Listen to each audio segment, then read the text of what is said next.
Today's story uncovers three heartbreaking cases of children whose tragedies sparked movements for change and left lasting legacies.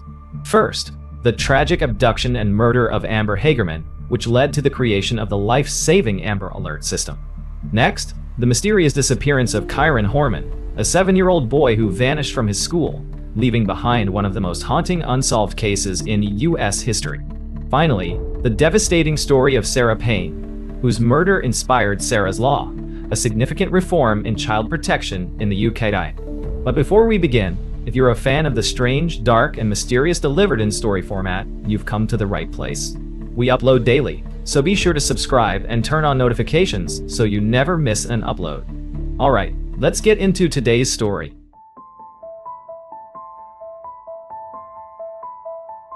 In the quiet, unassuming town of Arlington, Texas, on a crisp January afternoon in 1996, the kind of day when children's laughter fills the air and neighbors greet each other warmly, something happened that would shatter the town's peaceful routine forever. Amber Hagerman, a bright-eyed 9-year-old, was enjoying the freedom of her childhood, riding her pink bicycle with the carefree joy only a child can muster. She was with her little brother, Ricky, near their grandparents' house, a safe and familiar place where their laughter often echoed. The two of them had decided to take their bikes out for a spin, riding up and down the nearby streets. But when Ricky grew tired and turned back, Amber decided to keep going. She pedaled down the block toward an abandoned grocery store parking lot, a place kids in the neighborhood often used as an unofficial play area. What happened next would unravel a small town's sense of security in a way no one could have anticipated. As Amber circled the parking lot, a black pickup truck suddenly appeared, its engine humming softly in the background. The driver, a man whose face would forever remain an enigma, pulled up close. Without warning, he lunged out of the vehicle, grabbing Amber with a precision that suggested this wasn't the first time he'd done something like this. She screamed, a high-pitched, desperate sound that pierced the quiet afternoon like a blade. A single witness, a man working on his yard nearby, saw everything. He froze for a moment, stunned by the audacity of the act, as the man forced Amber into the truck and sped away. The witness, trembling and still processing what he had seen, raced inside to call the police. His hands shook as he described the scene: the black truck, the man who drove it, and the haunting image of a terrified child being taken away. Within minutes, the Arlington Police Department was on high alert. Amber's disappearance wasn't just another missing persons case. It was an abduction in broad daylight, right in the heart of a neighborhood where everyone thought they were safe. The community sprang into action, galvanized by the horror of what had happened. Flyers with Amber's smiling face were printed and distributed almost instantly, and volunteers scoured every corner of the town. The parking lot where Amber had last been seen became a hub of activity, swarmed by detectives, reporters, and worried neighbors. Her family, desperate and heartbroken, pleaded with the public for help, their voices cracking under the weight of fear and helplessness. Meanwhile, investigators began piecing together every detail they could from the witness account. The black pickup truck became their primary focus, but it was a vague lead at best. They worked tirelessly, interviewing locals, checking surveillance cameras, and pulling records for similar vehicles. Every hour that passed without finding Amber weighed heavily on them. They knew the critical statistics: children abducted by strangers rarely came home. Days turned into a living nightmare for Amber's family. The police urged the community to stay vigilant, but the lack of immediate answers only deepened the collective anxiety. Friends, neighbors, and complete strangers joined the search, driven by a shared determination to bring Amber back. But as the hours dragged on, a suffocating sense of dread settled over Arlington.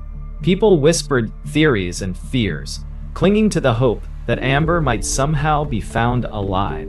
What no one could imagine, however, was how this single event would not only change the town, but spark a movement that would echo far beyond its borders. The hours following Amber's disappearance unfolded like a nightmare that refused to end. Amber's family and the Arlington community were thrust into a frantic search, a race against time to find the missing 9-year-old before the unthinkable could occur. Police flooded the area, canvassing door to door, asking neighbors if they had seen anything unusual. The witnesses' account of the black pickup truck gave them a thread of hope, but it was thin: a truck, a man, and a terrifying moment that was over in seconds. Amber's mother, Donna Whitson, stood before a crowd of reporters with tears streaming down her face, clutching a photograph of her daughter. Her voice trembled as she begged for Amber's safe return. The image of her pain was broadcast across local news channels, a stark reminder that every moment counted. Her plea resonated deeply, sparking a surge of volunteers who joined the search effort. From sunrise to sunset, they scoured parks, alleys, and abandoned buildings, calling out Amber's name into the cold January air. Despite the community's determination, each passing hour without a breakthrough felt like a blow. Flyers with Amber's photo were plastered on telephone poles and handed out in grocery store parking lots. People clung to the hope that someone might recognize her face, that one small clue could lead to her safe return. The Arlington Police Department worked tirelessly, tracing every potential lead. They sifted through tips that poured in, many from well-meaning locals, but none provided the concrete answers they desperately needed. The sense of urgency drove the search into the late hours of the night. Search dogs were brought in, their handlers combing through wooded areas and empty lots. Helicopters equipped with thermal imaging scanned the surrounding areas, their lights cutting through the darkness in a desperate attempt to find any trace of Amber. The scene was chaotic, but determined, a testament to how deeply the community had been shaken by the brazen nature of the abduction. Meanwhile, detectives expanded their focus. They began looking into anyone in the area who matched the description of the suspect, or who owned a vehicle resembling the black pickup truck. Local businesses were asked to review security footage, hoping for a glimpse of the truck or its driver. The FBI joined the investigation, bringing their expertise in child abduction cases to the table. They knew the odds weren't in their favor, but they refused to let those odds dictate their resolve. The Hagerman family clung to the slivers of hope offered by the ongoing efforts. Ricky, Amber's younger brother, struggled to comprehend what had happened, his childlike innocence overshadowed by the grim reality. Family members took turns comforting him, assuring him that his sister would come home, even as their own doubts grew heavier with each passing moment. As day turned to night and back again, the search efforts continued with an intensity that reflected the stakes. Volunteers walked through wooded trails with flashlights, their breath visible in the crisp January air. Police officers returned to the parking lot, where Amber was last seen, revisiting the scene to ensure no detail had been overlooked. The witness, still haunted by what he had seen, was re-interviewed, his account carefully analyzed for any detail that could have been missed in the initial chaos. Despite their relentless efforts, there was an unshakable sense of unease. It was as if Amber had vanished into thin air, leaving behind only the echoes of her laughter and the haunting memory of that single scream. For her family, each minute felt like an eternity. Donna refused to give up, even as exhaustion threatened to take its toll. She continued to speak to the media, pleading directly with anyone who might have seen or heard something, anything that could bring her little girl home. The days blurred together in a haze of searching and waiting. Hope mingled with dread. And then, just as the community's determination seemed poised to yield a breakthrough, something happened that changed the course of the search forever. A call came into the police department, leading investigators to a discovery that would leave them reeling and push the community into a deeper state of shock. 4 days after Amber vanished, the grim discovery came. A man walking his dog along a creek behind an apartment complex, less than 5 miles from where she had been abducted, stumbled upon something that made him stop in his tracks. There, partially hidden by the cold, murky water, was the lifeless form of a young girl. His breath caught in his throat as the realization dawned. He immediately called the authorities, his voice trembling as he relayed the chilling scene. When the police arrived, they carefully approached the site, the weight of what they were about to confirm hanging heavy in the air. The child was quickly identified as Amber Hagerman. The joyful, carefree 9-year-old was gone, leaving only an aching void in the hearts of her family and community. Officers cordoned off the area and began meticulously gathering evidence, their somber faces reflecting the gravity of what lay before them. The medical examiner's findings painted a harrowing picture. Amber had been taken from the streets of her neighborhood and held captive before being killed. The details, though handled delicately by investigators and the media, revealed a calculated and heartless crime. These revelations only deepened the resolve of law enforcement and the community to bring whoever was responsible to justice. The discovery of Amber's body sent shockwaves through Arlington. News crews descended on the scene, capturing the pain and disbelief of a town in mourning. Vigils were held, candles flickering in the evening breeze, as neighbors and strangers alike came together to grieve. Amber's mother, Donna, her voice heavy with sorrow, spoke to the press once again, this time with a mixture of heartbreak and anger. She vowed that her daughter's life would not be in vain, that something had to change to protect other children from a similar fate. Meanwhile, investigators redoubled their efforts, focusing now on not just solving the abduction, but the unspeakable act that followed. The witness description of the black pickup truck was revisited with fresh urgency. Forensic teams combed through the area where Amber's body had been found, searching for anything, footprints, tire tracks, fibers that might lead them to the perpetrator. Despite their best efforts, the trail seemed frustratingly cold. The area around the creek yielded little in the way of actionable evidence. The water had washed away most potential traces, leaving investigators with more questions than answers. Still, they pressed on, refusing to let the lack of immediate results deter them. The case drew national attention, with Amber's story sparking a fierce outcry for action. Parents across the country felt a pang of fear, wondering if their own children were truly safe. Calls flooded into the Arlington Police Department, some offering condolences, others providing tips or theories. Detectives followed up on every lead, no matter how implausible it seemed, desperate for anything that could break the case open. For Amber's family, the grief was unbearable. Donna found herself trapped in an endless cycle of sorrow and frustration, trying to reconcile the reality of her daughter's absence with the urgent need to keep her memory alive. The Hagermans leaned on each other for strength, their shared pain forming a fragile but unbreakable bond. As the days turned into weeks, the case remained unsolved, and a heavy cloud of frustration settled over the investigation.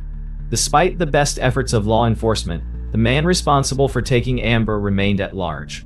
Yet even in the midst of this despair, the seeds of something transformative were beginning to take root, a movement that would ensure Amber's legacy would endure far beyond the tragedy that had befallen her.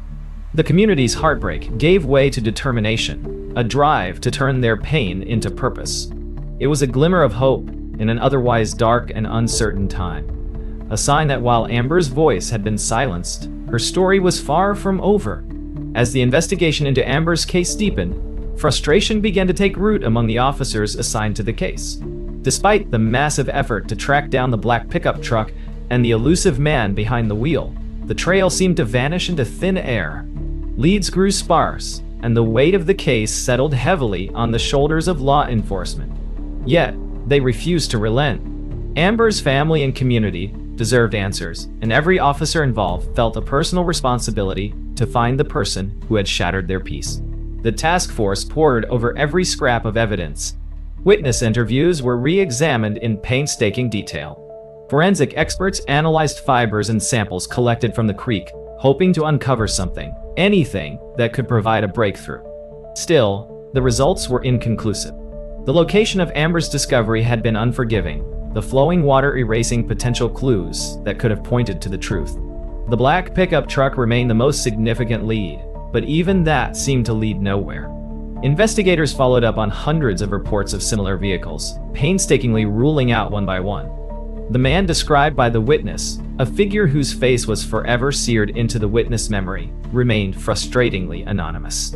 Composite sketches were distributed widely, but no solid tips emerged.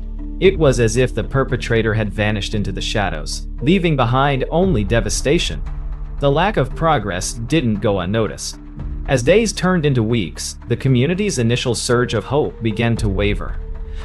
Whispers of frustration and doubt began to spread. For Amber's family, the waiting was unbearable. Donna Hagerman continued to advocate for her daughter, her voice unwavering in its demand for justice. She refused to let Amber's story fade, even as the investigation struggled to gain traction. The strain of the case extended far beyond the Hagerman family. For the detectives, each dead end was a bitter reminder of the urgency of their mission. They revisited the timeline of Amber's disappearance, scrutinizing every detail in search of something they might have missed. Surveillance footage from local businesses was analyzed frame by frame, but the grainy images offered no breakthroughs. The investigation felt like piecing together a puzzle with missing pieces, frustrating, exhausting, and emotionally draining. Despite the setbacks, the case wasn't forgotten. Local and national media continued to follow the story, their coverage amplifying the public's call for action. Amber's case wasn't just about one child, it became emblematic of a larger issue, a chilling reminder of how quickly a life could be upended. Families across the country felt a collective unease, their trust in the safety of their own communities shaken. The pressure to solve the case intensified. High-ranking officials pushed for answers, while the officers on the ground worked long hours, chasing every possible lead. The FBI provided additional support, bringing their resources and expertise to the investigation. Behavioral analysts built profiles of the possible suspect, narrowing the focus on individuals with similar criminal patterns. Yet, even with all this effort, the perpetrator remained just out of reach. In the midst of this struggle, a new idea began to take shape. It started as a quiet conversation among law enforcement and community leaders, but quickly grew into something far more significant. There had to be a better way to respond to abductions like Amber's, a way to rally an entire community in the critical moments after a child went missing. It wasn't about dwelling on the tragedy, but about preventing it from happening again. It was a spark of innovation born from the ashes of loss, and it was fueled by the determination of those who refused to let Amber's story end in silence. Even as the investigation continued to face challenges, this idea began to take hold. It was more than a plan. It was a mission to ensure that no other family would have to endure what the Hagermans were going through. The fight for justice wasn't over, but something transformative was about to emerge, driven by the same relentless resolve that had kept the search for Amber alive. As the investigation continued to stall, a shift began to take place, one that would ripple far beyond the boundaries of Arlington, Texas. Amber's story had ignited a collective outrage, not just in her community, but across the nation. People were no longer content to watch from the sidelines. They wanted action, and for many, the question wasn't just how to find Amber's abductor, but how to prevent such tragedies in the future. Among those most deeply affected was Amber's mother, Donna Whitson. The pain of losing her daughter was compounded by the lingering mystery of who was responsible. But Donna, determined that her daughter's life would have meaning beyond the tragedy, channeled her grief into advocacy. Alongside local leaders, she began pushing for a system that could alert communities immediately when a child was abducted. The idea was simple but powerful: get critical information into the hands of as many people as possible, as quickly as possible. The concept resonated with law enforcement. Enforcement. In the days and weeks following Amber's abduction, police had felt the weight of time working against them. They had seen how the first few hours after a child goes missing are often the most critical. An alert system that could enlist the public's help in those crucial moments seemed not only logical, but essential. The framework began to take shape. Inspired by the urgency of Amber's case, the system would rely on modern technology, radio, television, and highway signs to broadcast information about missing children. It would be fast, efficient, and widespread, ensuring that an entire community could be mobilized at a moment's notice. The name, fittingly, would honor Amber herself: the Amber Alert. Early conversations about the system were met with enthusiasm, but also questions. How would the alerts be triggered? Who would decide when to issue them? And how could they ensure the system wouldn't be misused or overburdened? These challenges required careful consideration, but the drive to make the system a reality overrode any doubts. Experts in law enforcement, child advocacy, and technology came together, determined to create something that could save lives. Meanwhile, the public's response was overwhelmingly supportive. Amber's story had struck a chord, and people from all walks of life rallied around the idea of the Amber Alert. Parents, in particular, saw it as a way to reclaim some sense of control in an unpredictable world. The system represented hope, a tangible way to fight back against the fear that had gripped so many since Amber's abduction. The first Amber Alert system was launched later that same year, starting in Texas before expanding to other states. Each time an alert was issued, the community's response reaffirmed the system's value. Drivers scanned their surroundings for vehicles matching the descriptions in the alerts. Neighbors kept an extra watchful eye on their streets. The collective effort was a testament to what could be achieved when people came together with a shared purpose. The system wasn't perfect, There were still challenges to overcome and refinements to be made, but its impact was undeniable. In the years that followed, the Amber Alert became a national standard, credited with helping to recover hundreds of children. Each success was a reminder of the power of vigilance and the importance of acting quickly in the face of danger. For Donna, the creation of the Amber Alert was bittersweet. Nothing could bring her daughter back, but knowing that Amber's name would forever be tied to a system that saved lives brought her a measure of solace. She continued to speak publicly about her daughter, advocating for improvements to the system and urging communities to stay engaged. Her voice, once filled with despair, now carried a note of resolve. The tragedy that had unfolded in Arlington had given rise to something transformative, a legacy of hope born from unimaginable loss. And though the pain of Amber's absence remained, her story had become a rallying cry for action, ensuring that her memory would endure and the lives saved, and the families spared from similar heartbreak. Even as the Amber Alert system began saving lives and bringing missing children home, a somber truth lingered. Amber Hagerman's own case remained unsolved. The man who had taken her, the shadowy figure in the black pickup truck, had slipped through the cracks. For all the progress her legacy had inspired, the unanswered questions surrounding her final days continued to haunt her family, the investigators who had pursued justice, and the community that had rallied around her. Detectives revisited the case file over the years, refusing to let it be forgotten. Advances in forensic technology gave them renewed hope, but each new test, each re-examination of the evidence ended in frustration. The creek where Amber's body had been found was revisited time and again, but the water and passing years had long since erased any trace of the person who had left her there. Leads that once seemed promising unraveled under scrutiny, and potential suspects were cleared after thorough investigations. The black pickup truck that had been the focus of so much effort became a symbol of the case's enduring mystery, a vehicle that had seemingly vanished into the ether. The lack of resolution weighed heavily on Amber's mother, Donna. She continued to advocate for her daughter, urging anyone with information to come forward. Over the years, she spoke to news outlets, attended events honoring her daughter's memory, and fought tirelessly to ensure that Amber's story remained in the public consciousness. Her resilience became a beacon of strength, even as the years without answers took their toll. Amber's case became a symbol of both progress and heartbreak.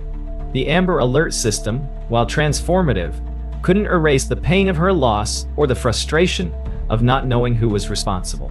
Law enforcement officials openly admitted that the case was one of their most difficult, a puzzle with pieces that seemed destined to remain missing. The town of Arlington carried the weight of her story as both a reminder of their loss and a testament to their determination to protect others. As years turned into decades, new theories emerged. Amateur sleuths, drawn to the enduring mystery of Amber's case, pored over the available details, offering their own ideas about who might have been involved. Some speculated that the abductor had been someone local, someone who knew the area well enough to disappear so completely. Others believed the crime might have been the work of a transient figure, someone passing through who left no trail behind. Despite the speculation, no definitive answers ever surfaced. Amber's story became a cautionary tale, shared with each new generation of parents as a reminder of the fragility of safety and the importance of vigilance. The Amber Alert system that bore her name continued to grow, its success stories a testament to what could be achieved when communities worked together. Each time a child was brought home because of an alert, it was a small victory in the face of an unimaginable loss. For the Hagerman family, the passage of time didn't dull their pain. They carried Amber's memory with them, celebrating the life she had lived even as they mourned the one she had been denied. Donna, in particular, found solace in the knowledge that her daughter's name had become a force for good, a symbol of hope and action. But the unanswered questions about Amber's final moments remained a source of deep sorrow, a reminder that justice, though pursued with relentless determination, doesn't always come. Amber Hagerman's legacy is both heartbreaking and profound. Her story, born of tragedy, sparked a movement that continues to save lives and protect children. And though the mystery of her case remains, the impact of her life and the fight for justice in her name endures. In the quiet moments, as the world moves on, her memory lingers, a reminder of the power of community, the importance of vigilance, and the enduring hope that one day, the answers will finally come. The next story is called The Schoolyard Mystery. On the morning of June 4th, 2010, in Portland, Oregon, the day began like any other for 7-year-old Kyron Horman. The air was crisp and filled with excitement as students at Skyline Elementary prepared for the much-anticipated science fair.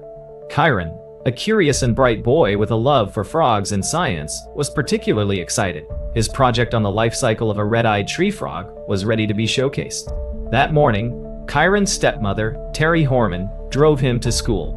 As they arrived, the building buzzed with energy as students proudly showed off their displays, and parents mingled in the halls, snapping photos and chatting. Terry walked alongside Kyron, helping him set up his project and taking a picture of him, standing proudly next to it. The photo captured a beaming Kyron, his glasses slightly askew, his small frame radiating pride. It was a snapshot of innocence, a moment frozen in time that no one could have predicted would soon carry the weight of heartbreak and unanswered questions. Shortly after 8:45 a.m., Terry said goodbye to Kyron. She claimed she watched as he turned and walked toward his classroom, blending into the sea of students. She then left the school, heading out to run errands. It seemed like just another ordinary morning. But it wasn't. When the school day ended, Kyron wasn't on the bus home. At first, his stepmother thought there had been a mix-up and called the school to confirm his whereabouts. What she learned next set off a chain of events that would engulf the entire community in fear and confusion. Kyron hadn't been seen since the morning. He never made it to class. Oh, no one had seen him leave the building, and no one had noticed anything unusual. The realization that Kyron was missing set off a wave of panic. Terry contacted Kyron's father, Kyron Horman, and his biological mother, Desiree Young, to tell them that Kyron hadn't come home. Within minutes, the family was scrambling to understand how a child could vanish without a trace from a place that should have been safe. Police were called, and the initial hours of confusion quickly escalated into a full-scale emergency. Officers arrived at Skyline Elementary and began questioning staff and students. They canvassed the area surrounding the school, which was nestled in a rural, wooded area with dense foliage and narrow roads. Search dogs were brought in, their handlers guiding them through the thick brush in hopes of picking up a scent. Helicopters hovered overhead, scanning the terrain from above. As word spread, the community rallied. Volunteers poured in, forming search parties to comb the rugged landscape. Parents clutched their children a little tighter that evening, their minds racing with worry about how a boy could disappear in broad daylight. The school's cheerful science fair displays now seemed haunting, a stark contrast to the growing dread enveloping everyone involved. The more authorities investigated, the more questions arose. Kyron's disappearance didn't fit the typical patterns they expected. There were no clear signs of an abduction, no struggle, no witnesses reporting anything suspicious. Yet it was equally impossible to believe that a 7-year-old could simply walk away into the surrounding wilderness without leaving any trace. The photograph taken that morning of Kyron standing beside his science project quickly became the face of the search. Flyers with his image were printed and distributed across the state. News outlets ran stories around the clock, urging anyone with information to come forward. The community, once a quiet and idyllic corner of Portland, was thrust into the national spotlight. As the hours turned into days, a chilling reality began to settle over everyone. Kyron Horman wasn't just lost. Something far more sinister was at play, and the clock was ticking to uncover the truth. As the realization set in that Kyron Horman was missing, the atmosphere around Skyline Elementary School shifted from excitement to dread. By the afternoon of June 4th, 2010, a full-scale search was underway. Law enforcement officers swarmed the area, turning the once bustling school into the command center for a rapidly escalating emergency. Teachers and staff were interviewed, parents were contacted, and every student was asked if they had seen Kyron after the science fair. Despite the thorough questioning, no one seemed to recall anything unusual. The last confirmed sighting of Kyron was the photo Terry Horman had taken of him that morning. Beyond that, it was as if he had vanished into thin air. The school's layout and location added to the mystery. Nestled on the edge of a wooded area in rural Portland, Skyline Elementary was surrounded by dense trees, uneven terrain, and narrow country roads. While the natural surroundings were beautiful, they were also vast and unforgiving. The nearby woods became the immediate focus of search teams. Search and rescue crews moved methodically through the area, using specialized dogs trained to detect human scent. The terrain was challenging. Thick underbrush, steep slopes, and hidden creeks made progress slow and exhausting. Helicopters circled overhead, their infrared sensors scanning for any sign of movement below. Meanwhile, the police began to broaden their investigation, treating Kyron's disappearance as both a potential case of someone wandering off and something far more sinister. Flyers bearing Kyron's face were distributed across Portland and beyond, his wide smile and glasses now a haunting symbol of the growing urgency. Tips began pouring in, ranging from possible sightings to vague reports of suspicious activity near the school. Each lead was carefully followed, but none brought investigators closer to finding Kyron. Inside the school, officers pored over visitor logs, searching for anyone who might have entered the building that morning. Skyline's science fair had brought a large number of parents, relatives, and community members into the school, making it difficult to track everyone's movements. No security cameras covered the hallways or exits, leaving investigators without crucial visual evidence to piece together Kyron's last moments. The Horman family was at the center of the storm. Kyron Horman, Kyron's father, worked closely with law enforcement, providing detailed information about his son's habits and personality. Desiree Young, Kyron's biological mother, arrived quickly from her home in southern Oregon, her face etched with worry and determination. Both parents made emotional public pleas, begging for Kyron's safe return. If you've seen anything, please come forward, Desiree implored during a press conference, her voice breaking with emotion. Terry Horman, the last person known to have seen Kyron, became a critical figure in the investigation. She told police that after leaving Kyron at school, she had run errands around town before returning home. Her account seemed straightforward, but as investigators delved deeper into the timeline, questions began to emerge. Surveillance footage from stores Terry claimed to have visited showed no sign of her truck, raising doubts about her movements that day. Still, there was no hard evidence linking her to Kyron's disappearance. The lack of answers was agonizing for the community. Volunteers joined the search effort in droves, many of them parents who couldn't shake the fear that something similar could happen to their own children. Groups combed through fields, parks, and trails, calling Kyron's name into the vast, empty expanse. As day turned into night, and then another day, the sense of urgency only grew.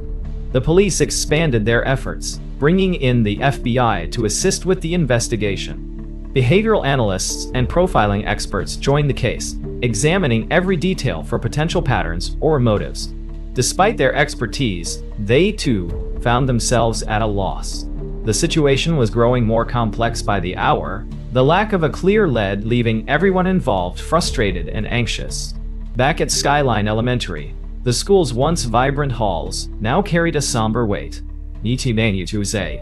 Teachers and students alike struggled to understand how Kyron could disappear from such a familiar and seemingly safe environment. The science projects that had brought so much excitement were quietly packed away, their bright colors and cheerful themes now stark reminders of the boy who was no longer there. As the second day of the search ended, the community held its breath. The woods were silent, the search dogs had stopped barking, and the helicopters returned to their bases. Despite the exhaustive efforts, there was still no sign of Kyron. The question on everyone's mind remained unanswered. How could a child disappear without a trace? As the search for Kyron Horman entered its third day, the sheer scale of the operation was staggering. Hundreds of volunteers, law enforcement officers, and search and rescue teams worked tirelessly to cover every possible angle.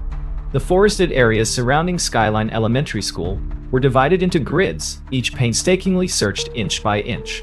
Helicopters resumed their flights, their infrared equipment scanning for any sign of heat signatures among the dense foliage. Despite the relentless effort, there were no clear leads. Investigators began to broaden their focus, moving beyond the immediate vicinity of the school. Search parties ventured into nearby neighborhoods, parks, and hiking trails. Roadblocks were set up along key routes, with officers stopping drivers to ask if they had seen anything unusual. The question remained the same: where could a 7-year-old boy have gone? As the search expanded, the community's involvement grew even stronger. People arrived from surrounding towns to lend a hand, some bringing supplies like bottled water and food for the search teams. Others joined the grid searches, determined to contribute in any way they could. Flyers with Kyron's smiling face were taped to storefronts, gas stations, and community bulletin boards, his image now a constant reminder of the urgency of the situation. Amid the growing concern, local authorities faced mounting pressure to deliver answers. The media descended on Portland, broadcasting live updates and interviews with law enforcement and community members. Every detail of Kyron's disappearance was analyzed, speculated upon, and debated. The case had become a national story, and with that attention came an increased sense of responsibility for those leading the investigation. One of the most challenging aspects for investigators was the complete lack of physical evidence. Despite their extensive efforts, there were no signs of a struggle, no items belonging to Kyron left behind, and no clear trail to follow. The last confirmed sighting of Kyron was still the photograph Terry Horman had taken that morning. Everything else was conjecture, leaving investigators grasping for even the smallest clue. Amid the search, law enforcement began conducting in-depth interviews with everyone connected to Skyline Elementary. Teachers, parents, and staff were asked to recount their movements and observations on the morning of June 4. While most accounts were consistent, a few raised questions. Some parents mentioned seeing Terry Horman in the school's hallways, but none recalled seeing Kyron after the science fair began. Terry herself cooperated with the investigation, providing a detailed timeline of her day. She explained that after leaving Kyron at school, she had run errands at a local grocery store and gym before returning home. However, her account soon became a point of contention. Surveillance footage from the locations Terry claimed to have visited showed inconsistencies, and her timeline didn't fully align with the information police had gathered. These discrepancies, though not definitive, raised eyebrows among investigators. As they delved deeper into Tara's life, investigators began uncovering details that added complexity to the case. Her relationships within the Horman family were scrutinized, including her dynamic with Kyron and his biological mother, Desiree Young. Friends and acquaintances were interviewed, with some describing Terry as a devoted stepmother and others pointing to signs of tension in the household. These accounts, while varied, painted a picture of a family struggling with normal challenges that had now been thrust into an extraordinary and devastating situation. Tara's behavior in the days following Kyron's disappearance also drew attention. While she participated in searches and made public appearances with the family, some observers noted that her demeanor seemed unusually calm, given the circumstances. This perception, coupled with the inconsistencies in her statements, led to growing speculation about her potential involvement.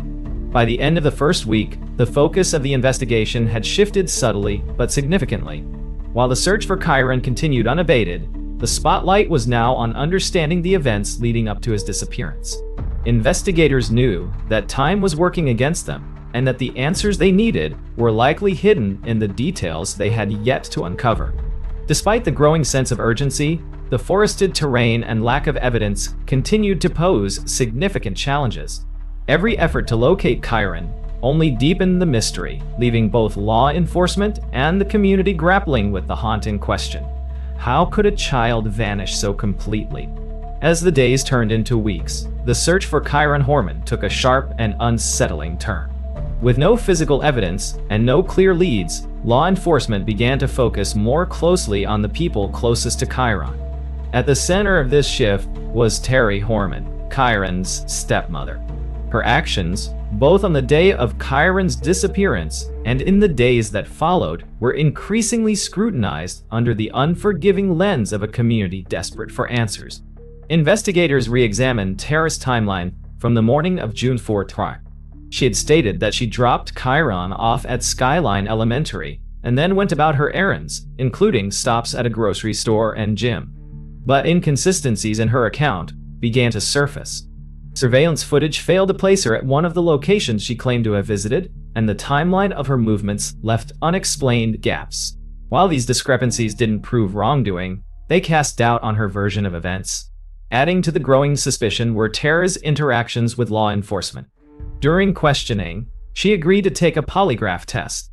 The results, however, were inconclusive, and she reportedly struggled with answering specific questions. A second polygraph was later administered, but it too failed to yield definitive results. The inability to clear herself of suspicion only deepened the unease surrounding her role in the case. Outside the interrogation room, Tara's behavior began to raise questions among those closest to the family. While she publicly joined search efforts and appeared alongside Kyron's father, Kyron Horman, in press conferences, her demeanor struck some as detached. This perception, coupled with her apparent frustration over the intensity of the investigation, created a rift between her and the rest of the family. As investigators dug deeper, new details emerged that shifted the focus even more sharply onto Terry. They discovered that just weeks before Kyron's disappearance, she had approached a landscaper who had worked on the family's property with a shocking proposition. According to the landscaper, Terry had allegedly offered him money to harm Kyron Horman. This revelation sent shockwaves through the investigation and provided law enforcement with a potential motive to explore. The landscaper's statement, while alarming, posed its own challenges. There was no physical evidence to corroborate his claim, and the conversation he described had taken place weeks before Kyron's disappearance. Still, investigators couldn't ignore the possibility that the events were connected. They began examining Tara's relationships and communications, looking for any clues that might tie her to Kyron's vanishing. Tara's phone records and emails became a focal point of the investigation. Detectives hoped to uncover anything that might explain her actions or reveal new leads. While the search didn't yield a definitive breakthrough, it did highlight a pattern of tension within the Horman household. Text messages and emails suggested that her relationship with Kyron was strained and that she had expressed frustration about her role as a stepmother. These details, while not directly incriminating, painted a picture of a woman under significant stress in the weeks leading up to Kyron's disappearance. As the case against Terry began to build in the court of public opinion, the Horman family's dynamic unraveled. Kyron Horman, facing the dual burden of losing his son and grappling with the possibility that his wife might be involved, made a bold move. He filed for divorce and sought a restraining order against Terry. The court filings, which cited her alleged attempt to harm him, added another layer of complexity to an already tangled case. The public, following the case closely, was divided. Some were convinced of Tara's guilt, pointing to her inconsistencies and the landscaper's statement as evidence of her involvement. Others argued that she was being unfairly targeted, a convenient suspect in a case with no clear answers. The intense scrutiny took its toll, leaving Terry isolated and under constant surveillance from both law enforcement and the media. Despite the growing focus on Terry, the investigation remained frustratingly stalled. Every lead seemed to end in a dead end, and the trail grew colder with each passing day. The once hopeful community now faced the sobering possibility that Kyron might never be found, and the person responsible might never be held accountable. As the weight of the mystery pressed down on everyone involved, the search for answers became more urgent than ever. As the investigation into Kyron Horman's disappearance stretched into its second month, the weight of unanswered questions loomed heavier than ever. Despite the intense focus on Terry Horman and the landscaper's allegations, there was still no definitive evidence linking her, or anyone else, to Kyron's disappearance. The lack of clarity left investigators grappling with a growing list of theories, each as unsettling as the last. One of the most confounding aspects of the case was the complete lack of physical evidence. Despite extensive searches of the wooded areas surrounding Skyline Elementary and beyond, nothing belonging to Kyron had been found. Search dogs had picked up faint traces of scent near the school, but the trails led nowhere. It was as though Kyron had vanished without a trace, leaving no clues for investigators to follow. Amid this void, investigators began revisiting early tips that had been set aside. Witnesses who had been in the area on June 4 were re-interviewed, and maps of the school and surrounding areas were reviewed with fresh eyes. In particular, attention turned to a narrow window of time between when Terry Horman claimed to have left the school and when Kyron's absence was first noticed. That period, investigators realized, might hold the key to understanding what had happened. Law enforcement reached out to experts in child disappearances, consulting with behavioral analysts and criminal profilers.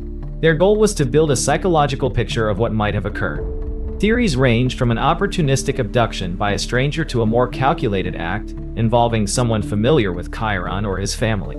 Each scenario brought its own set of disturbing implications. Meanwhile, the tension surrounding Terry Horman continued to grow.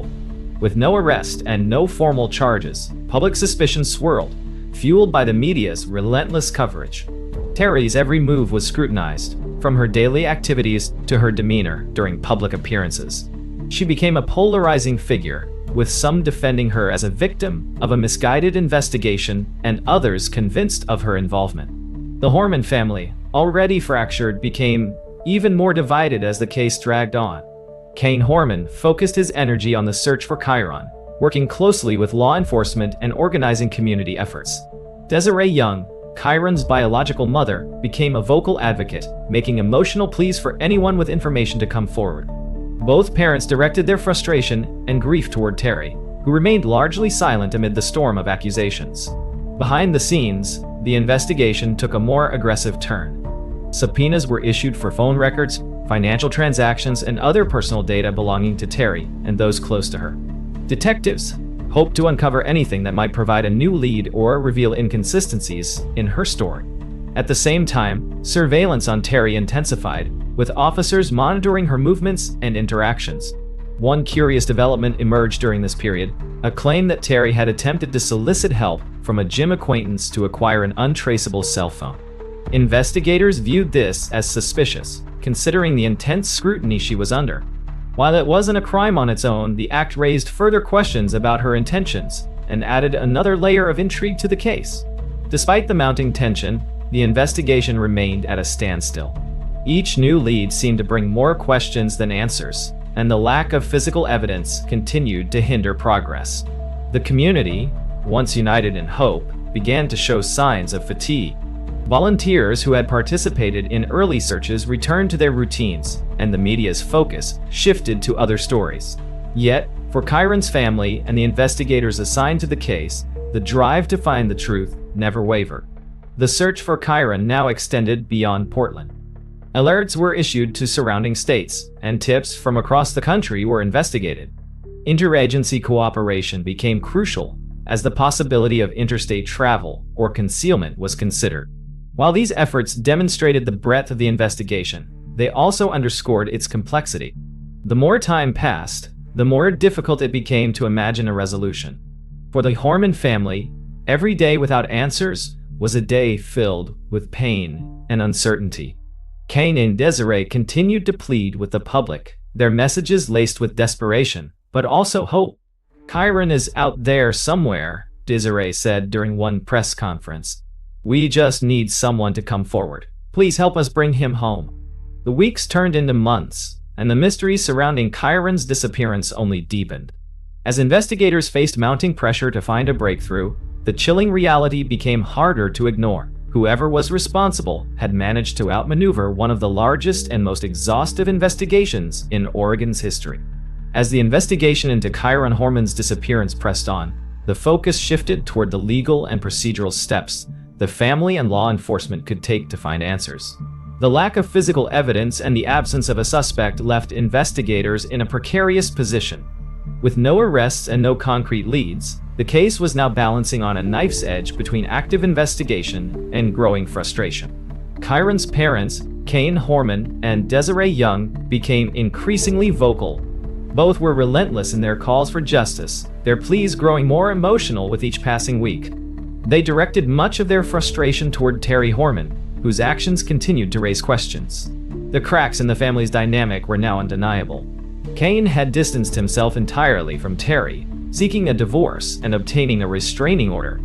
Desiree, in her public statements, accused Terry outright, labeling her as a central figure in Kyron's disappearance. Terry's legal team responded by maintaining her innocence and accusing law enforcement of turning public opinion against her without substantial evidence. The media coverage added fuel to the fire, with every move Terry made dissected in real time. Her silence in the face of growing accusations only heightened the tension. While her lawyers urged restraint, the court of public opinion was far less forgiving.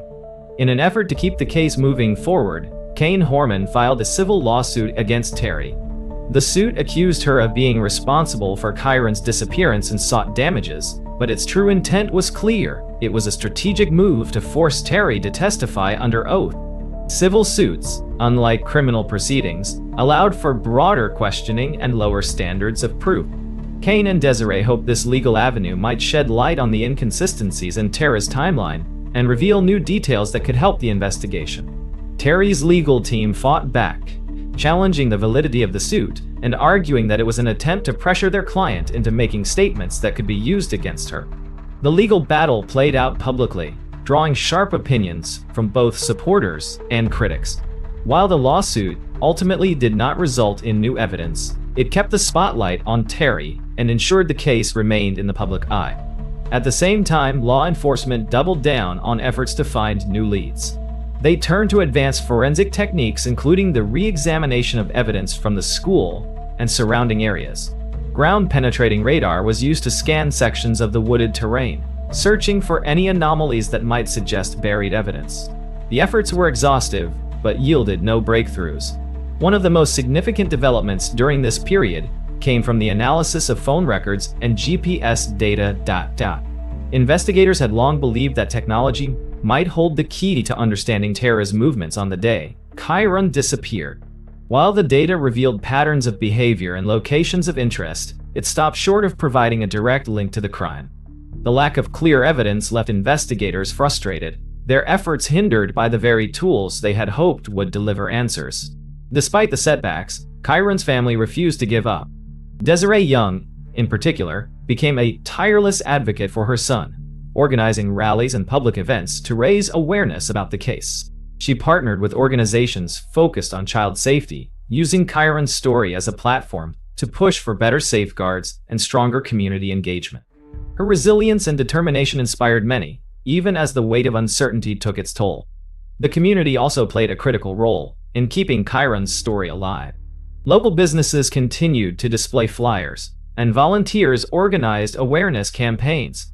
Candlelight vigils were held, each one a solemn reminder that Kyron was still missing. The support from friends, neighbors, and strangers gave the family strength, but it also underscored the collective grief of a community that had lost one of its own. For law enforcement, the case remained a top priority, but the absence of new leads made progress slow and painstaking. The sheer complexity of the investigation, combined with the vast area involved and the lack of physical evidence, meant that every step forward felt incremental at best. Yet, the resolve of those involved never wavered. Detectives, analysts, and search teams continued their work, driven by the hope that one day, the mystery of what happened to Kyron would finally be solved. As the years passed since Kyron Horman's disappearance, the case remained one of the most perplexing and heartbreaking mysteries in Oregon's history. Despite the exhaustive efforts of law enforcement, the dedication of his family, and the unwavering support of the community, no concrete answers had been found. Kyron's face, once a symbol of urgent hope, had become a haunting reminder of questions that remained unanswered. For Kyron's parents, the lack of closure was an unbearable weight. Kyron Horman and Desiree Young continued to navigate their lives, but their every moment was colored by the absence of their son. Desiree, in particular, became a powerful voice in keeping Kyron's case alive. She worked closely with organizations focused on child safety, advocating for stronger policies and greater accountability in schools and communities. Her resolve was both inspiring and heartbreaking, driven by love for her son and the unyielding hope that he might one day be found. Terry Horman, who had been at the center of so much scrutiny, largely retreated from public view. Her legal battles and the intense media attention had taken their toll, leaving her life irreparably altered. While she maintained her innocence, the lingering suspicions from both the public and investigators remained a shadow she could not escape. The case had become a defining chapter in her life, casting doubt and controversy over her every move. Meanwhile, the investigation into Kyron's disappearance continued, albeit at a slower pace. Cold case detectives revisited old leads, hoping to uncover something that had been missed in the initial rush of activity. Advances in forensic technology offered new possibilities, and evidence that had once seemed unremarkable was re-examined with fresh eyes. The hope was that time, technology, and persistence might finally bring a breakthrough. The community around Skyline Elementary had not forgotten Kyron. Annual events were held to honor his memory and raise awareness about his case. These gatherings, often organized by family, friends, and supporters, served as both a tribute to Kyron and a reminder that his story was far from over. The sense of loss was still palpable, but so too was the determination to find answers. As the years turned into a decade, the case became a symbol of resilience and the enduring power of hope. Kyron's disappearance sparked broader conversations about child safety, leading to changes in policies and practices at schools across the region. New measures, such as enhanced security protocols and stricter visitor tracking, were implemented to prevent similar tragedies. While these changes could not undo what had happened, they stood as a testament to Kyron's lasting impact. Kyron's family continued to push for justice, refusing to let his story fade. Desiree Young, in particular, held firm to her belief that someone, somewhere, knew what had happened to her son. She used every platform available to remind the public of Kyron's case, urging anyone with information to come forward. Her unwavering commitment inspired others, ensuring that Kyron's name remained in the public consciousness. For those closest to the case, the lack of resolution was a constant source of frustration and sorrow. Investigators, many of whom had dedicated years of their careers to finding Kyron, spoke of the case with a mix of determination and regret. The mystery of how a boy could disappear so completely from a school, in broad daylight, defied explanation and haunted those tasked with solving it. Kyron Horman's story remains a stark reminder of the fragility of life and the resilience of those who refuse to give up. It is a story of heartbreak, but also one of hope. Hope that answers will one day emerge. Hope that justice will be served, and hope that Kyron's legacy will continue to inspire change. Until that day comes, his family, his community, and countless others who have been touched by his story will keep searching, refusing to let his memory fade. The next and final story is called Sarah's Law. On a warm July evening in 2000, in the quiet countryside of West Sussex, England, the Payne family was enjoying the simplicity of a summer day. The fields around their grandparents' home stretched wide and open, an endless playground for Sarah Payne and her siblings. 8-year-old Sarah, lively and full of energy, darted through the tall grass, her laughter blending with that of her brothers and sister. It was a picture-perfect moment of childhood freedom, untainted by the shadows of the outside world. As the golden light of the setting sun began to fade, the children decided to play one last game before heading back to the house. Sarah, always adventurous, ran ahead of the group, her small figure disappearing momentarily behind the gentle slope of a hill. Her siblings, calling out for her to wait, laughed as they gave chase. But when they crested the hill, Sarah was nowhere to be seen. At first, they thought she was hiding, her mischievous nature leading her to find a clever spot to crouch, waiting to jump out and startle them. They called her name, their voices echoing across the field. "Sarah, come on, we've got to go." But as the moments stretched into minutes, the laughter in their voices turned to concern. They spread out, searching the field, peering behind trees and bushes, and retracing their steps. Yet there was no sign of her. When they returned to the house, their voices carried an edge of panic. Their parents, Michael and Sarah Payne, initially tried to calm them, thinking Sarah had wandered off and would return any minute. But as the minutes dragged on and the sky grew darker, their concern turned into fear. Grabbing flashlights, Michael and Sarah, along with the children, headed back into the field, calling Sarah's name louder and louder. The once peaceful night was now charged with anxiety, their voices breaking the stillness. Neighbors quickly joined the search, their torches and flashlights dotting the fields like fireflies. The warm evening air grew heavier with each passing moment, the collective fear palpable. Someone suggested contacting the police, and soon the countryside was filled with the sound of sirens cutting through the night. The officers who arrived understood the urgency of the situation. A missing child in a rural area posed countless dangers, and time was of the essence. They began organizing a systematic search, calling in reinforcements, including canine units and a helicopter equipped with thermal imaging. The fields, so serene during the day, now seemed vast and foreboding under the cover of night. As the search expanded, police began interviewing anyone who might have seen Sarah or noticed anything unusual. It wasn't long before a chilling detail emerged. A local resident mentioned seeing a white van parked along the side of the road earlier in the day. The driver, a solitary man, had lingered for some time before driving away. The detail sent a ripple of unease through the search teams. Could this be connected? Meanwhile, Sarah's family remained at the forefront of the search, refusing to stop despite their exhaustion. Her mother, Sarah, clutched a photograph of Sarah, showing it to every person she passed, her voice trembling as she begged for help. Have you seen my little girl? Please, anything at all." But the night brought no answers. As dawn began to break over the fields, the search had grown exponentially. Hundreds of volunteers had joined the effort, determined to find Sarah and bring her home. Yet, as the first rays of sunlight illuminated the countryside, the lingering shadows hinted at something far more sinister. This was no longer just a case of a child wandering off. It felt like something darker, something deliberate. Unbeknownst to everyone searching tirelessly for her, the truth about Sarah's disappearance was more harrowing than any of them could imagine. The white van wasn't just a coincidence. It was a critical piece of a puzzle that would take months to piece together, leading to a revelation that would shake the nation to its core. As the morning sun rose over the quiet fields of West Sussex, the urgency of the search for Sarah Payne only intensified. The police quickly expanded their operation, enlisting more officers, additional search teams, and specialized resources to comb through every inch of the area. The serene countryside was transformed into the center of a massive search effort, with helicopters circling overhead, their blades thundering in the sky, while officers and volunteers scoured the ground below. The community, driven by fear and determination, rallied around the Payne family. News of Sarah's disappearance spread like wildfire, drawing attention far beyond the small community. Local radio stations broadcast descriptions of Sarah, her height, her blonde hair, and the blue dress she had been wearing when she was last seen. Flyers with her smiling face were distributed at shops, pinned to community boards, and taped to windows.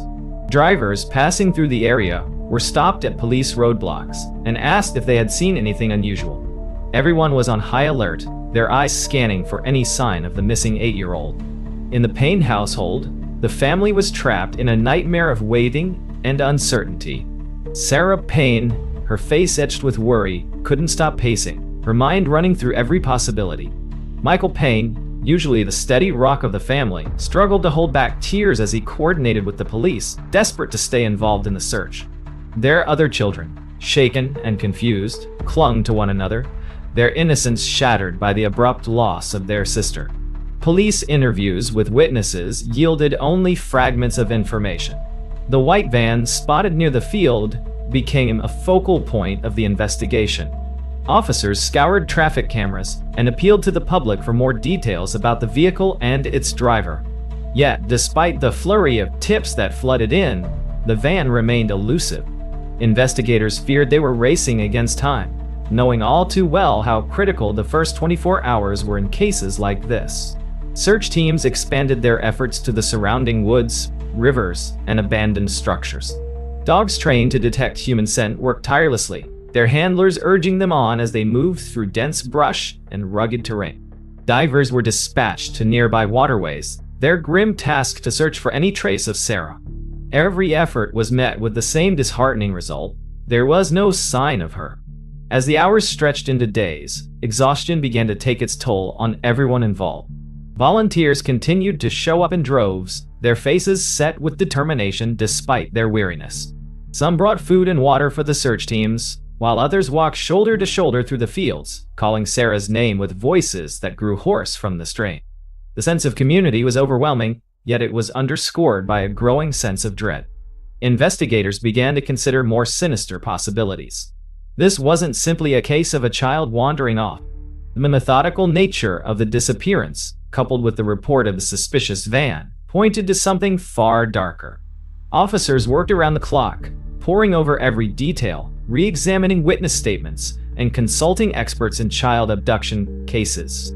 They knew they were facing an adversary who had likely planned their actions carefully, leaving little evidence behind. For Sarah's family, the uncertainty was unbearable. Every knock at the door sent a jolt of hope through their hearts, only to be replaced by crushing despair when no news came. Sarah and Michael made tearful pleas through the media, their voices cracking as they begged for Sarah's safe return.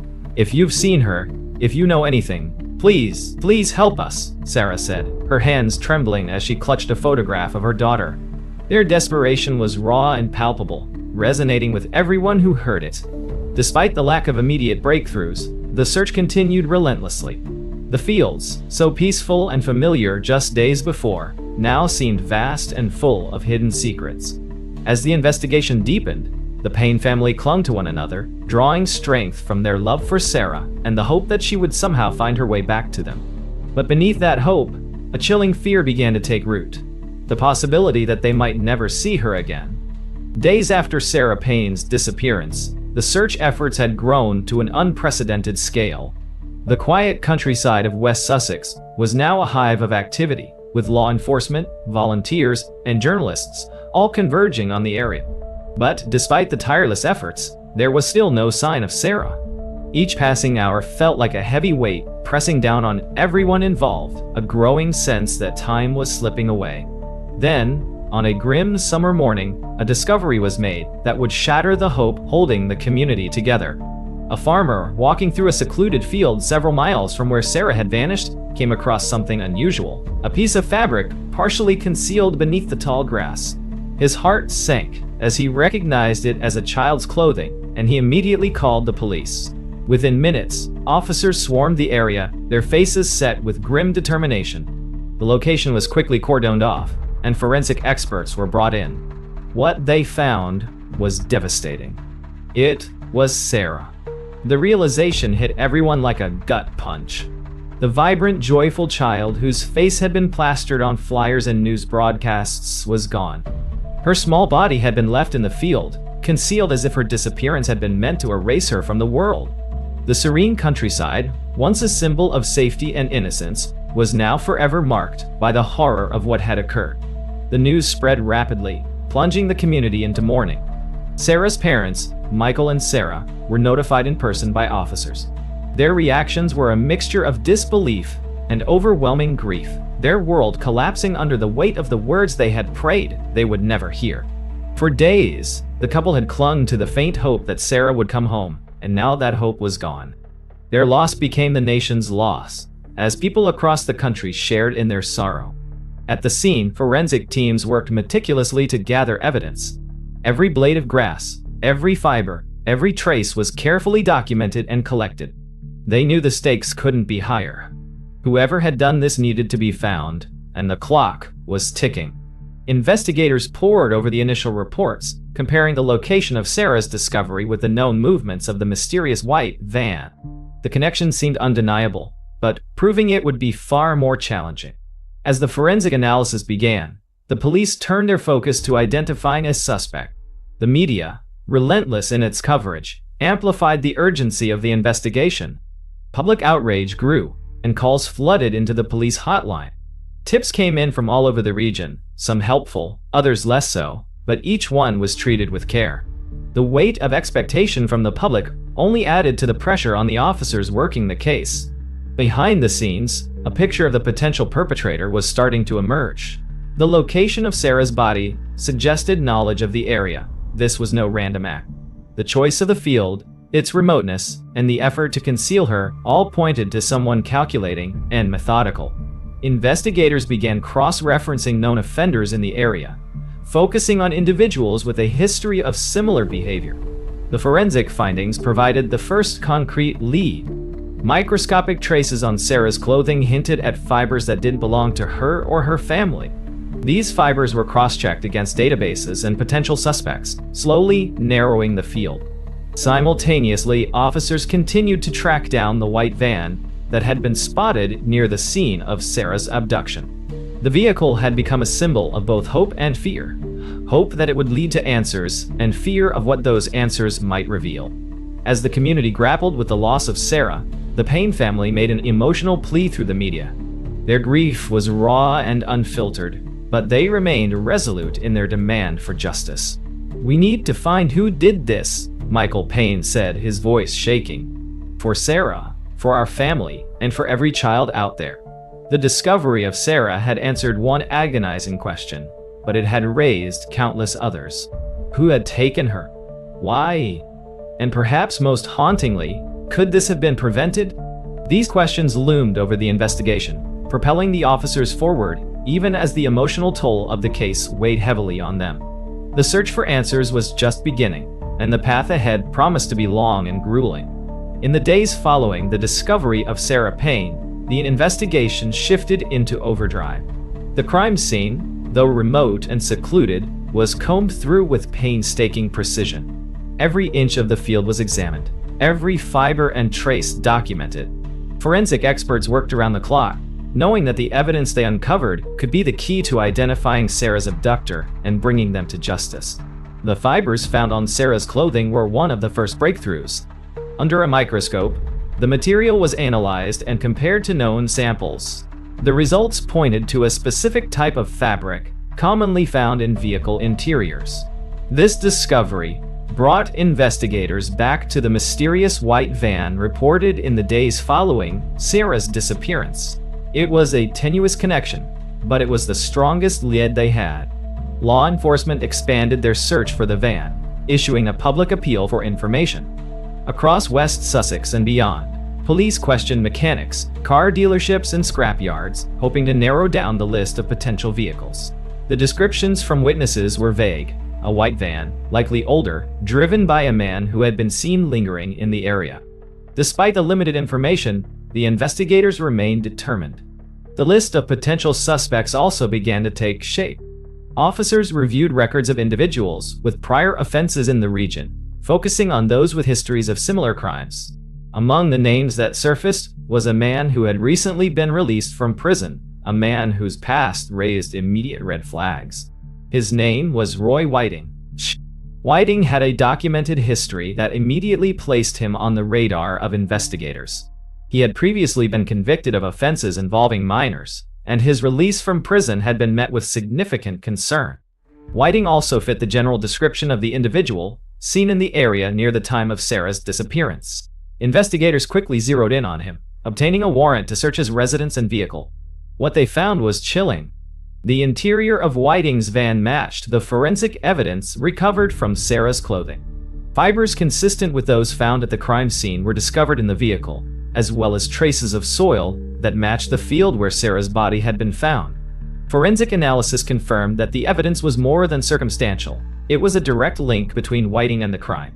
As Whiting was brought in for questioning, his demeanor was cold and calculated. He denied any involvement in Sarah's disappearance, refusing to provide explanations for the mounting evidence against him. His evasive answers only deepened the investigators' resolve.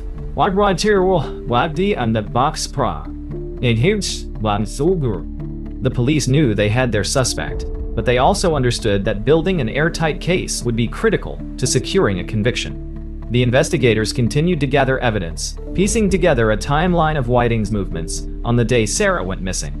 Witnesses were re-interviewed, and surveillance footage was scrutinized for any indication of his presence near the area. The pattern that emerged was damning. Whiting's movements placed him in the vicinity of Sarah's disappearance, and his vehicle had been seen leaving the area shortly afterward. Forensic experts presented their findings in meticulous detail. Every fiber, every trace of soil, and every piece of circumstantial evidence painted a picture that was impossible to ignore. Whiting's van became the focal point of the case, its connection to Sarah's final moments undeniable. The pressure mounted as the investigation reached a critical juncture. For Sarah's family, the revelations brought a mix of emotions: relief that progress was being made, but also anguish as the details of what had happened to their daughter came into sharper focus. Sarah and Michael Payne, determined to see justice served, remained steadfast in their public appearances, urging anyone with additional information to come forward. The investigators, fueled by their determination to bring closure to the Payne family, pressed on with unwavering focus. The pieces of the puzzle were falling into place, each new discovery tightening the net around Roy Whiting. But the journey was far from over, and the fight for justice would demand even more from everyone involved. With mounting evidence linking Roy Whiting to Sarah Payne's disappearance, law enforcement prepared to take the next critical step, bringing him to justice. Whiting had become the center of the investigation, and the focus now was on building an ironclad case. Every piece of evidence, every witness statement, and every forensic detail was scrutinized to ensure there would be no room for doubt when the time came to present their findings in court. As Whiting remained in custody, detectives pieced together a timeline that placed him at key locations on the day Sarah vanished. Witnesses who had initially reported seeing a white van near the fields where Sarah was last seen were re-interviewed. Their statements, combined with the forensic evidence recovered from Whiting's vehicle, painted a picture of a man who had carefully orchestrated his actions. The soil samples, the fibers, and even tire tracks found at the scene all pointed in one direction, toward Whiting's involvement. During interrogation, Whiting maintained his innocence, repeatedly denying any connection to Sarah's disappearance. His responses were calculated, often evasive, as he attempted to deflect the growing accusations. Investigators, however, were undeterred. They knew that the evidence was overwhelming, and they continued to press him, seeking even the smallest slip that could further incriminate him. One breakthrough came when forensic analysts uncovered a hair sample in Whiting's van that was later confirmed to belong to Sarah. This discovery was pivotal, providing an undeniable link between the victim and the suspect. Coupled with the fibers and soil traces, it created a web of evidence that became nearly impossible to refute. As the case against Whiting solidified, the Payne family watched the developments with a mix of anguish and determination. The details that emerged during the investigation were harrowing, each new revelation deepening their grief. Yet, despite the emotional toll, they remained resolute. Sarah Payne, in particular, became a vocal advocate for her daughter, ensuring that Sarah's story stayed at the forefront of public attention.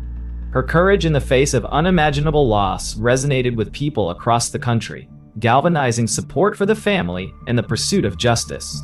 The case took a significant turn when prosecutors announced their decision to formally charge Roy Whiting with the abduction and killing of Sarah Payne. The announcement was met with a wave of relief from the community, which had been following the case with bated breath. Whiting's trial would become a focal point not just for the Payne family, but for the entire nation, a moment of reckoning for a crime that had shaken the country to its core. In preparation for the trial, the prosecution meticulously organized their evidence. They knew the defense would attempt to cast doubt on the case, and they left nothing to chance. Expert witnesses were called to testify about the forensic findings, providing detailed explanations of how the evidence tied Whiting to Sarah's disappearance. Each piece of evidence was carefully laid out, building a narrative that left no room for ambiguity. As the trial approached, media coverage intensified. The public's interest in the case had only grown, with Sarah's story becoming a symbol of the need for greater protections for children. Outside the courthouse, crowds gathered to show their support for the Payne family, holding banners and candles in memory of Sarah. Inside, the atmosphere was tense as both sides prepared to present their arguments. For the Payne family, the trial represented a chance to confront the man accused of taking their daughter. Though the pain of their loss was still fresh, they drew strength from their love for Sarah and their determination to see justice served. The prosecution's case was strong, bolstered by the mountain of forensic evidence and the tireless work of investigators. But as the courtroom doors opened, the outcome was still uncertain, and the fight for justice was far from over. The trial of Roy Whiting began under the watchful eyes of the nation, with every detail of the proceedings reported by a captivated media. Inside the courtroom, the tension was palpable. Sarah Payne's family sat stoically, their grief visible, but their determination unwavering. They were here for Sarah, to see that the man accused of taking her life was held accountable. The prosecution wasted no time laying out their case. Piece by piece, they meticulously presented the evidence that investigators had worked tirelessly to gather. The forensic experts took the stand, explaining in detail how the fibers found on Sarah's clothing matched those from the interior of Whiting's van. They described how soil samples recovered from the van's tires were consistent with the ground near the location where Sarah was discovered. These findings painted a chilling picture, one that placed Whiting at the center of the crime. The most damning evidence, however, was the hair sample found inside Whiting's van. The prosecution argued that its presence was incontrovertible, proof that Sarah had been in his vehicle. The lead forensic analyst explained the painstaking process used to identify the hair and ensure that the results were accurate. Jurors listened intently, as each detail was laid bare, the weight of the evidence impossible to ignore. Witness testimonies further bolstered the case. Local residents who had reported seeing a white van near the scene of Sarah's disappearance recounted their observations. Their descriptions, though initially vague, aligned with the appearance of Whiting's vehicle. One witness described the van leaving the area at high speed shortly after Sarah went missing, a detail that added another layer of credibility to the prosecution's argument. As the prosecution methodically built their case, the defense attempted to sow doubt. They questioned the reliability of the forensic evidence, suggesting that contamination or human error could have played a role.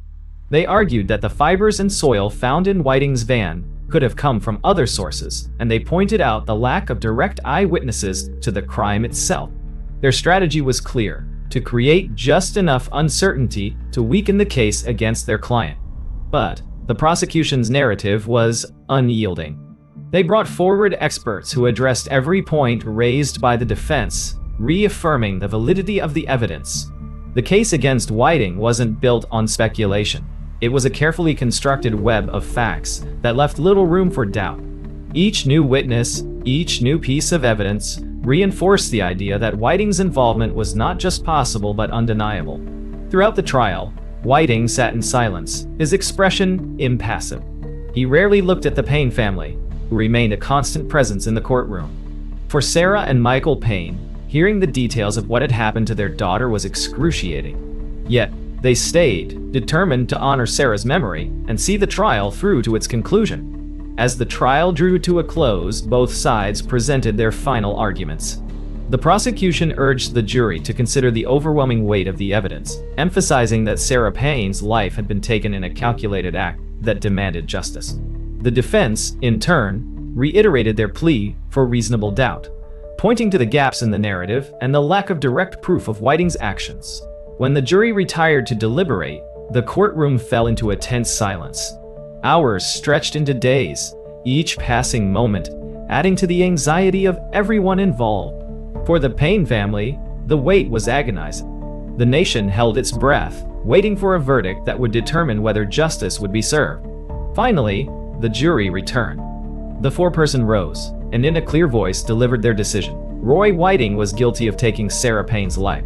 The courtroom erupted in emotion, relief, grief, and the somber satisfaction of justice achieved. Whiting showed no visible reaction as the verdict was read, his expression as blank as it had been throughout the trial. For Sarah's family, the verdict brought a measure of closure, but not an end to their pain. The loss of their daughter was a wound that would never fully heal, but they took comfort in knowing that the person responsible would be held accountable. Whiting was sentenced to life, a punishment that ensured he would never harm another child. The trial had ended, but the impact of Sarah Payne's story was far from over. What had begun as a tragedy now carried the weight of a legacy that would change lives across the country. In the aftermath of the trial, the story of Sarah Payne resonated far beyond the borders of West Sussex. Her name became synonymous with the urgent need for systemic changes to protect children and hold offenders accountable. While her family continued to grieve, their determination to honor Sarah's memory sparked a movement that would transform the way communities approached child safety. Sarah Payne, in particular, emerged as a tireless advocate. Her grief, though profound, fueled her drive to ensure that what happened to Sarah would never happen to another child. She began working closely with law enforcement, politicians, and community leaders to push for reforms that prioritize the protection of children. Her efforts brought a renewed focus to the gaps in the system that allowed repeat offenders to evade scrutiny and continue to pose a threat.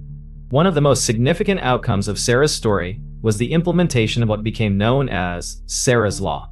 Modeled after similar legislation in the United States, Sarah's Law provided parents and guardians with the right to access information about individuals in their community with a history of offenses involving children. The law aimed to empower communities with knowledge while maintaining safeguards to prevent misuse of the system. The campaign for Sarah's Law faced challenges. Critics raised concerns about privacy and the potential for vigilantism, but Sarah Payne's voice remained steady and unwavering. She spoke not only as an advocate, but as a mother who had endured the unimaginable. Her story, and her dedication to preventing future tragedies, silenced many of those objections. Over time, public support grew, and Sarah's Law was implemented across the UK. The impact of the law was immediate and profound.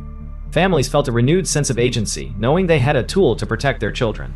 Law enforcement agencies saw an increase in collaboration with communities, fostering trust and a shared commitment to safety. While no system could guarantee absolute protection, Sarah's Law represented a significant step forward, a tangible way to honor Sarah's legacy by safeguarding others. Beyond the legal reforms, Sarah Payne's story became a catalyst for broader cultural awareness. Schools incorporated lessons on personal safety and awareness into their curricula, and campaigns encouraging open communication between children and parents gained traction.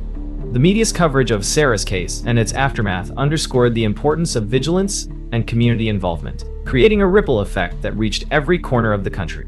For the Payne family, life after the trial and the implementation of Sarah's law was a mix of healing and continued advocacy. Sarah Payne, though often visibly carrying the weight of her loss, spoke at events, met with families, and worked tirelessly to spread awareness.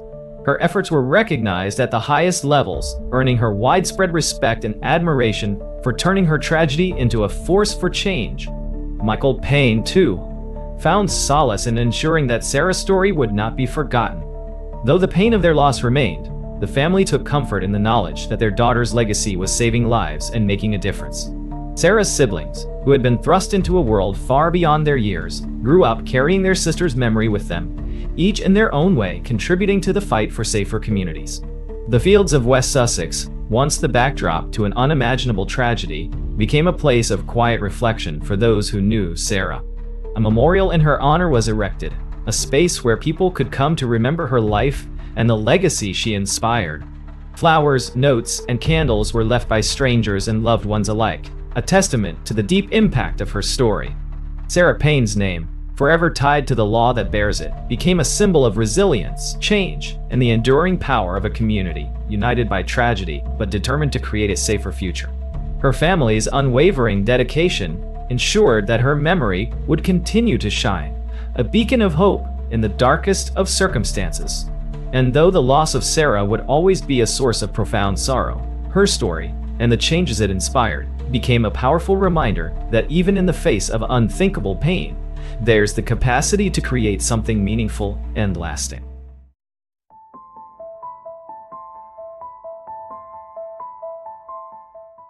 If these stories left you reflecting on the importance of child safety and the legacies created from tragedy, don't forget to like this video and subscribe for more deep dives into the strange, dark, and mysterious. Turn on notifications so you never miss one of our daily uploads. We'd love to hear your thoughts in the comments below. How can we work together to prevent such tragedies and protect the most vulnerable among us? Thank you for watching, and remember, every voice and action matters in building a safer world. Stay safe, stay curious, and we'll see you in the next story.